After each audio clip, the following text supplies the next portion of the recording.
السلام علیکم دوستو، امید کرتی ہوں کہ آپ سب خیریت سے ہوں گے۔ معاشرے میں عورت کا فطرتی مقام اس کا گھر ہے، جہاں وہ اپنی چھوٹی سی ریاست کی ملکہ ہے اور اپنے شوہر کی وفادار اور اطاعت گزار رفیق ہے۔ ہمارے مذہب نے عورت کو وہ مقام اور مرتبہ عطا کیا ہے جو کسی دوسرے مذہب نے نہیں دیا۔ ہمارے مذہب نے مرد کو عورت کا محافظ قرار دیا ہے اور یہ ہمارا ہی مذہب ہے جس نے رشتوں کی پہچان کروائی۔ آج کی اس ویڈیو میں آپ کو عورت کی کچھ خوبیاں بتاؤں گی، جن خوبیوں سے عورت کا کردار مزید خوبصورت ہو جاتا ہے۔ ہم آپ کو یہ خوبیاں قرآن و حدیث کی روشنی میں بتائیں گے اور اس حوالے سے حضرت علی رضی اللہ عنہ کا فرمان بھی بتائیں گی۔ اس بارے میں جاننے کے لیے آپ سے میں درخواست کرتی ہوں کہ میری آج کی ویڈیو کو آخر تک ضرور دیکھیے گا۔ تو ناظرین، ہم بات کر رہے تھے نیک عورت کی پہچان کی، کیا ہو سکتی ہے۔ اس حوالے سے جب کسی نے حضرت علی رضی اللہ عنہ سے سوال کیا کہ آپ رضی اللہ عنہ نے فرمایا کہ میں نے رسول پاک صلی اللہ علیہ وسلم سے سنا ہے، جو عورت اپنے شوہر سے محبت کرے اور اگر وہ اس پر ناراض ہو یا غصہ کرے تو اس سے محبت سے کہے، میں تو ساری زندگی تمہارے ساتھ گزاروں گی، اور اپنے گھر کی برائی کسی غیر سے نہ کرے اور اپنے اولاد کی ایسی تربیت کرے کہ زمانہ اس پر فخر کرے۔ تو یاد رکھیں، ان خوبیوں کی ملکہ عورت دنیا کی نیک ترین عورت اور قیامت میں بھی اللہ پاک اسے سرخرو فرمائیں گے۔ ناظرین، اس ایک روایت میں قرآن و حدیث میں نیک عورت کی صفات کے بارے میں مختلف خوبیاں بیان کی گئی ہیں۔ یہاں پر آپ کی ایک مثال دیتی ہوں۔ ایک نیک عورت چند خوبیاں بیان کرتی ہے۔ خواتین یہ بات یاد رکھیں، جب بھی نیک عورت کی خوبیوں کی بات ہوگی تو شوہر کی فرمانبرداری سب سے پہلے ہوگی۔ قرآن پاک میں سورۃ ناس میں ارشاد باری تعالیٰ ہے، نیک عورت وہ ہے جو فرمانبردار ہے اور خاوند کی موجودگی میں اللہ کی حفاظت میں اپنے مال و آبرو کی حفاظت کرنے والی ہے۔ نبی پاک صلی اللہ علیہ وسلم سے پوچھا گیا، سب سے بہتر عورت کون سی ہے؟ آپ صلی اللہ علیہ وسلم نے فرمایا، وہ عورت جب شوہر اسے دیکھے تو وہ اسے خوش کر دے، اور جب شوہر حکم دے تو اس کی اطاعت کرے، اور اپنی جان و مال میں شوہر کا ناپسندیدہ کام نہ کرے اور اس کی محافظ نہ کرے۔ عورت کی محبت اور اس کی اطاعت میں سب سے زیادہ حقیر اس کا شوہر ہے۔ اس کا اندازہ اس بات سے لگایا جا سکتا ہے کہ نہایت اعلیٰ قسم ہے اور سجدہ اس کی چوٹی ہے، لیکن شریعت نے شوہر کا مقام و مرتبہ واضح کرنے کے لیے اتنا اونچی مثال بیان کی ہے۔ سیدنا ابو ہریرہ رضی اللہ عنہ سے روایت ہے کہ نبی پاک صلی اللہ علیہ وسلم نے فرمایا، اگر میں اللہ کے سوا کسی کو سجدہ کرنے کا حکم دیتا تو میں بیوی کو اپنے شوہر کو سجدہ کرنے کا حکم دیتا۔ پھر آپ صلی اللہ علیہ وسلم نے فرمایا، اس ذات کی قسم جس کے ہاتھ میں محمد کی جان ہے، عورت اپنے رب کا حق ادا نہیں کر سکتی جب تک وہ اپنے شوہر کا پورا حق ادا نہ کرے، حتیٰ کہ اگر شوہر اسے بلائے اور وہ سواری پر ہو تو اپنے آپ کو نہ روکے۔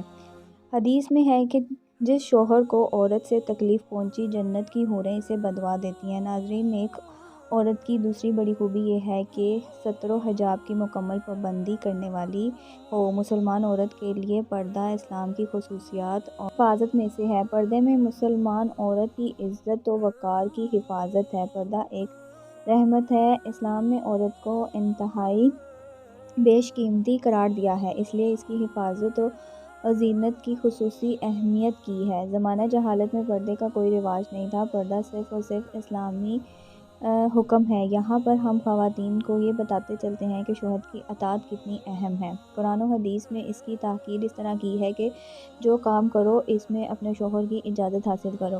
چند حدیث آپ کے لیے عرض کرتے ہیں۔ نبی پاک صلی اللہ علیہ وسلم نے فرمایا، کوئی عورت اپنے شوہر کی موجودگی میں اس کی اجازت کے بغیر نفلی روزہ بھی نہ رکھے۔ اس طرح عورت کے لیے حکم ہے کہ شوہر کی اجازت کے بغیر کسی کو گھر میں داخل نہ ہونے دے، کیونکہ نبی پاک صلی اللہ علیہ وسلم کا ارشاد ہے، جب بھی کوئی مرد کسی اجنبی عورت کے ساتھ خلوت میں ہو تو ان میں تیسرا شیطان ہوتا ہے۔ اسی طرح ایک مسلمان مرد کو بھی چاہیے کہ کسی اجنبی اور غیر محرم عورت کے پاس اس کے شوہر کی غیر موجودگی میں نہ جائے۔ نبی پاک صلی اللہ علیہ وسلم کا ارشاد ہے، کوئی مرد کسی اجنبی عورت کے ساتھ تنہائی میں نہ ملے۔ ناظرین، عورت کی آواز بھی پردہ ہے۔ وہ اجنبی مرد کے ساتھ ان شرطوں پہ بات کر سکتی ہے۔ پہلی شرط یہ کہ آواز میں غصہ، مٹھاس وغیرہ نہ ہو، یہ کہ صرف ضرورت کی بات ہو، اور تیسری پردے کی دوسری طرف بات ہو۔ ناظرین، ایک عورت کی خوبیوں میں ایک خوبی یہ بھی ہے کہ صبر و مشقت کے ساتھ بچوں کی دینی تربیت کرے۔ یہ مرد عورت دونوں کے لیے ہے۔ دنیاوی چیزوں کے لیے اولاد پر غصہ کرنا درست نہیں۔ نبی پاک صلی اللہ علیہ وسلم کا فرمان ہے، اپنی اوپر بد دعا نہ کرو، اپنی اولاد پر بد دعا نہ کرو، اپنے خادموں پر بد دعا نہ کرو۔ والدین کی دعا اور بد دعا دونوں قبول ہوتی ہیں۔ جب بچہ 7 سال کا ہوئے تو انہیں توحید اور نماز کی تعلیم دے۔ 10 سال کے ہو جانے پر اگر نماز نہ پڑھے تو اس کے ساتھ سختی کرے، لیکن افسوس ہے کہ گلاس ٹوٹنے پر ماں بچے کو ضرور مارتی ہے، لیکن جب بچہ نماز جیسی اہم عبادت ضائع کرتا ہے تو کوئی نہیں مارتا اور نہ ہی ان پر غصہ کا اظہار کرتے ہیں۔ نیک عورتوں کی خوبیوں میں یہ بھی ہے کہ عورت خوشبو لگا کر اپنے گھر سے نہ نکلے۔ ایک حدیث میں ہے کہ جو عورت خوشبو لگا کر مسجد میں جانا اس کا منع ہے۔ عورت خاوند کے مال میں ایسی تفصیل نہ کرے جو خاوند کو ناپسند ہو۔ اس کا مطلب ہوا کہ فضول خرچی سے اور اس طرح کی غیر ضروری چیزوں سے پیسے خرچ کرنے سے احتجاج کرے اور ہر وقت مرد کی آمدنی کو سامنے رکھے اور اس کے مطابق ہی اپنا بجٹ بنائے اور اس کے دائرے میں رہ کر سب کچھ خرچ کرے، حتیٰ کہ صدقہ خیرات بھی اسی دائرے میں رہ کر کرے تاکہ خاوند کو بھی اس پر کوئی اعتراض نہ ہو۔ اور اگر کہیں صدقہ خیرات زیادہ کرنے کی ضرورت محسوس ہو تو خاوند سے مشورہ کرے اور اس کی اجازت کے بغیر اس طرح طاقت سے زوردار صدقہ خیرات نہ کرے جس سے گھریلو بجٹ متاثر ہو یا خاوند کے لیے مشکل کا ثابت ہو۔ جنتی عورتوں کی پہچان کے بارے میں پاک صلی اللہ علیہ وسلم کا ارشاد ہے، جو عورت 5 وقت کی نماز پڑھے، 1 ماہ کا روزہ رکھے، اپنی شرمگاہ کی حفاظت کرے اور اپنے شوہر کی اطاعت کرے، ایسی عورتیں ہی کہاں جائیں گی جنت کے دروازے سے، چاہے جس مرضی دروازے سے داخل ہو جو۔ سیدنا انس بن مالک رضی اللہ عنہ سے روایت ہے کہ اللہ تعالیٰ